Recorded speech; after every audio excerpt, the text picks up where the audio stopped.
إذا حافظ ريال مدريد على لقبه بطلا لدوري أبطال أوروبا بفوزه في نهائي كارديف على يوفنتوس ب4-1 ليعزز رقمه القياسي ب12 لقبا في أعرق الكؤوس الأوروبية.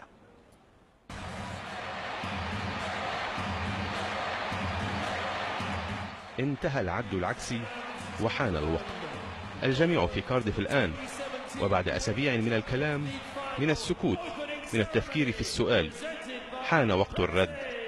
من سيستمر في كتابة تاريخه، ومن سيعود ليفرض واقعه في نهائي كبيري أوروبا؟ ريال مدريد زيدان أم يوفنتوس أليجري؟ ليس بخفي على أحد رغبة غونزالو إيغوايين بأن يكون له الكلام أولا، فكانت أولى تسديدات الملكي القديم في أحضان نافاس. ويستمر ضغط البيانكونيري على فريق العاصمة الإسبانية لتعلو الوتيرة على نافاس بتسديدة بيانيتش. خطورة اليوفي أصبحت ملموسة أكثر منذ دقائق المباراة الأولى. جماهير البلانكوس بدأت تبحث عن نجمها، عن من أكد أن دفاع يوفنتوس الحصين وسده العالي به ثغرة.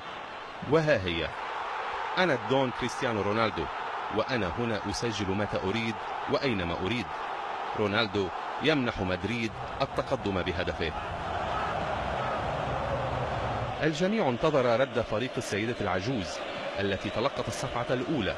فرقة العمليات البيضاء والسوداء استنفرت في أرضية ملعب الألفية في العاصمة الويلزية، وبعد هجمة منسقة إيغوايين يهيئ الكرة لمانجوكيتش، والمحارب الكرواتي ينفذ بطريقته سوبر ماريو اليوفي يفاجئ لاعبي الريال معادلا النتيجة بهدف لمثله، وهي نتيجة شوط المواجهة الأول.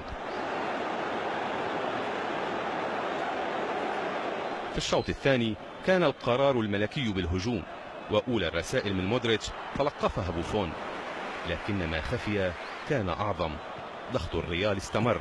كرة مرتدة من دفاع اليوفي يردها كازيميرو ومن بعيد في مرمى الكبير.